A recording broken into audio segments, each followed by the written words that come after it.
ધોરણ 6 વિષય ગણિત પ્રકાશમાં પાઠ 2 રેખાઓ અને ખૂણાઓ.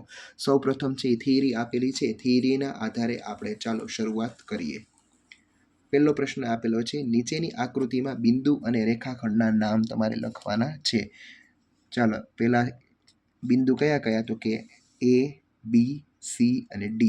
રેખાખંડો AB, BC અને CD, એટલે 3 રેખાખંડો. ચાલો બીજી આકૃતિમાં આપેલી છે, કિરણોના નામ લખવાના છે તમારે. OA, OB, OC, OD અને OE. AB, ચાલો અહીં AB, પછી AC, ચાલો એવી જ રીતે BC અને DE, એટલે ટોટલ આટલા કિરણો થશે. ચાલો એના પછી થિયરી આપેલી છે, ત્યારબાદ ચાલો કરીએ. એમાં તમારે છે એ મોટો ખૂણો હોય એમાં તમારે સાચાની નિશાની કરીને, બાકીમાં તમારે ખોટાની નિશાન. ચાલો અહીં મોટો, આ મોટો, આ મોટો છે, અહીં આ મોટો છે, અહીં આ મોટો ખૂણો અને અહીં આ મોટો ખૂણો. અહીં જો તમને એવું લાગશે કે અહીંયા આ મોટો, પણ જો અહીંયા આ પ્રતિબિંબ કોણ બને છે એટલા માટે આ મોટો આવશે. ચાલો ત્યારબાદ આકૃતિ આપેલી છે. આકૃતિને આધારે ખૂણો, તો કે AOB, ઉદ્ભવ બિંદુ O, બાજુ OA અને OB. ચાલો ચોથો પ્રશ્ન આકૃતિ પરથી જવાબ આપવાનો. અહીં આકૃતિ આપેલી છે, એમાં 6 બિંદુઓ છે, A, B, C, D અને O. 6 રેખાખંડો AB, AC, OB, OC, OD અને OE. રેખામાં ફક્ત AB, કારણ કે A અને B ફક્ત એક જ રેખા આવશે. 4 કિરણો, તો કે CA, CB, OE અને OD.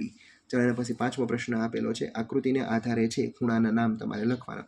તો અહીં આપેલો છે ખૂણો 1 કયો આવશે, તો કે DBC, જે ઉદાહરણ આપેલું છે. ખૂણો 3, તો કે ABE.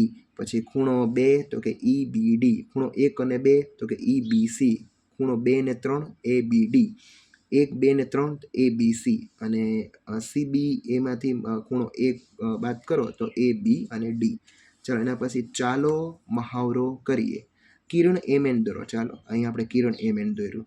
ત્યારબાદ તેના ઉપર બિંદુ X અને Y દર્શાવો. આ X દર્શાવ્યું અને અહીંયા Y દર્શાવ્યું. ચાલો હવે કિરણ MN ની બહારની બાજુ PQ, કોઈ પણ બહારની બાજુ, અહીંયા અંદર કે અહીંયા ગમે ત્યાં તમે P અને Q બિંદુ તમારે દર્શાવવાના છે. ચાલો આકૃતિ પૂરી. બિંદુ O માંથી પસાર થતી રેખાઓ દોરો. જો રેખાઓ તમને કીધી છે, તમારે છે એ ચોકડી નહીં આવે અહીંયા, કારણ કે L, M, N અને O આ બધી રેખા છે. આ એક રેખા, આ બીજી, આ ત્રીજી અને ચોથી, એટલે ટોટલ 8 રેખા નથી. એ ખાસ ધ્યાન રાખવાનું છે, આ O માંથી પસાર થાય છે. ચાલો એના પછી જોડકા જોડવાના છે કે માફ ખૂણો DIS બરાબર 245 હોય તો કયો બને, પ્રતિબિંબ કોણ બને. RMC બરાબર 180 હોય તો સરળ કોણ બને.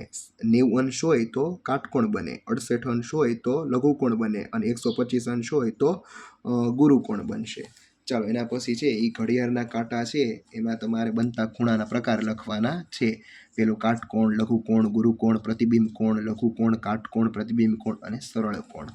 ચાલો એના પછી છે એ અહીં આપેલું છે કે 20 અંશનો ખૂણો હોય તો લઘુકોણ, 90નો હોય તો કાટકોણ, 225 પ્રતિબિંબ કોણ, 180 સરળ કોણ, 91 ગુરુકોણ, 105 ગુરુકોણ, 190 પ્રતિબિંબ કોણ, 89 લઘુકોણ, 65 લઘુકોણ અને 95 છે એ ગુરુકોણ.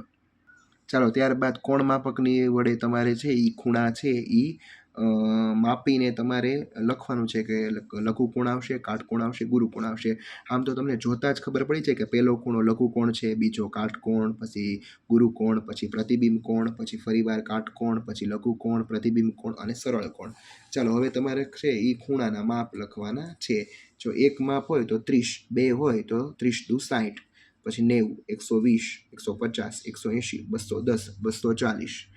ગુણાકાર છે એ 30 સાથે કરવો. તૈયાર થાઓમાં 13મો પ્રશ્ન, નીચેની આકૃતિ પરથી કોષ્ટક પૂર્ણ કરવાનું છે. બિંદુઓ 3, PQR, રેખાઓ છે એ PR, રેખાખંડો PQ અને QR, કિરણોમાં PQ, PR અને RP અને ખૂણાઓ છે એ Q, P અને R. ચાલો 14મો પ્રશ્ન આપેલો છે કે તમને અહીંયા ખૂણો આપેલો હોય, ખૂણા, રેખા, રેખાખંડ અને કિરણ તરીકે છે એ વર્ગીકૃત કરવાનો છે. અહીં ખૂણો આપેલો છે, ખૂણો, કિરણ, પછી રેખા, રેખાખંડ, રેખાખંડ, ખૂણો, કિરણ, રેખાખંડ અને છેલ્લું કિરણ. ચાલો 15મા પ્રશ્નમાં છે એ કોષ્ટક તમારે પૂર્ણ કરવાનું છે. તો આકૃતિ છે એ આકૃતિ તમને આપેલી છે, અલગ અલગ ખૂણાઓ આપેલા છે. અહીં L, M, N, A, O, B, A, O, C અલગ અલગ આપેલા છે. ચાલો કોષ્ટક હવે જોઈએ.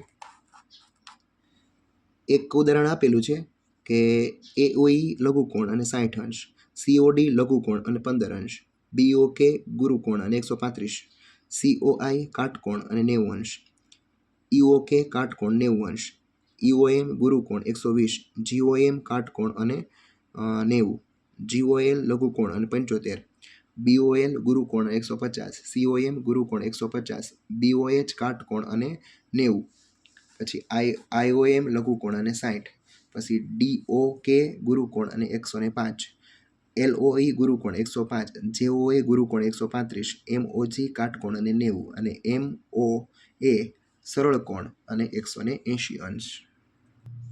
ચાલો એના પછી 16મો પ્રશ્ન સર્જનાત્મકતામાં અહીં સરળ કોણ તમારે બનાવવાનો છે. સરળ કોણ બન્યો, અહીં કાટકોણ બનાવ્યો, અહીંયા ગુરુકોણ બનાવ્યો અને અહીંયા પ્રતિબિંબ કોણ બનાવ્યો. ચાલો એવી જ રીતે નીચેની આકૃતિમાં ખૂણા રચવાના તમારે. AOB, AOB, AOB, AO અને B અલગ અલગ ખૂણા તમે રચી શકો. ચાલો ત્યારબાદ કોણ માપકની મદદથી તમારે 45 અંશનો ખૂણો, 72 અંશનો ખૂણો અને 135 અંશનો ખૂણો દોરવાનો છે.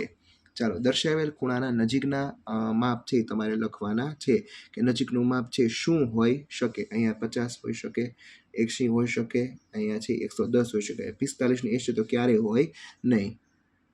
ચાલો મગજ કસોમાં 20મો પ્રશ્ન. નીચે આપેલ દરેક આકૃતિમાં કોણ માપકના ખોટા ઉપયોગને ઓળખો અને સાચો ખૂણો લખો. અહીં ખોટું માપ 145 છે, સાચું માપ 35, અહીં ખોટું માપ 120, સાચું 90, ખોટું માપ 55, અહીં 125 છે, અહીં ખોટું માપ 10 અને 170 આપેલું છે.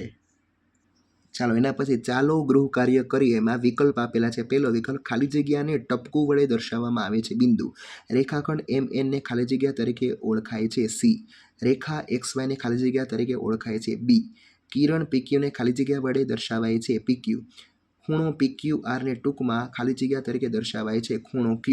છઠ્ઠું ખાલી જગ્યા એ LMN નું ઉદ્ભવ બિંદુ છે તો કે M, કારણ કે વચ્ચેનું હોય એને ઉદ્ભવ બિંદુ કહેવાય. 7મો પ્રશ્ન ખાલી જગ્યા એ ખૂણો PQR ની બાજુઓ છે તો A. 8મો ખાલી જગ્યાને એક ઉદ્ભવ બિંદુ હોય છે એમાં પણ A. 9મું ખાલી જગ્યાને બે અંત્ય બિંદુ હોય છે તો કે C અને D, એટલે A જવાબ આવશે. 10મો જે ખૂણાનું માપ 180 કરતાં વધુ હોય અને 360 કરતાં ઓછું હોય તેને પ્રતિબિંબ કોણ કહેવાય છે. ચાલો એના પછી ખરા ખોટા તમને આપેલા છે. કિરણ રેખાનો એક ભાગ છે સાચું. જો C અને D એ PQ પરના બે બિંદુ હોય તો કિરણ PQ બરાબર કિરણ CD થાય. ખોટું. 180 માપ ધરાવતા ખૂણાને સરળ કોણ કહે છે. સાચું. પશ્ચિમ દિશા અને ઉત્તર દિશા વચ્ચે બનતા ખૂણાને કાટખૂણ કહે છે. સાચું. ઘડિયાળમાં 9 વાગ્યા હોય ત્યારે બંને કાંટા વચ્ચેનો ખૂણો લઘુકોણ હોય છે. ખોટું. ખૂણાને કોણ માપક વડે માપવામાં આવે છે. સાચું. ગુરુકોણનું માપ 90 અને 180 વચ્ચેનું હોય છે. સાચું.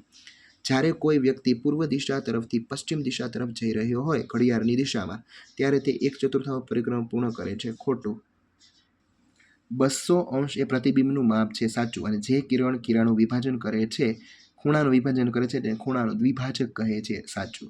ચાલો હવે તાર્કિક વિચારસરણીમાં ત્રીજા પ્રશ્નમાં જે વિધાન છે એ અને કારણ બંનેનો અભ્યાસ કરવાનો અને યોગ્ય વિકલ્પ કરવાનો. વિધાન 1 આપેલું છે એક રેખાખંડને બે અંત્ય બિંદુઓ હોય છે એટલે એ સાચું છે. એક રેખાખંડને બંને દિશામાં અનંત સુધી અંતર સુધી લંબાવી શકાય છે. ચાલો તે ખોટું છે એટલે એ સાચું છે અને R છે એ ખોટું છે. ચાલો બીજો પ્રશ્ન.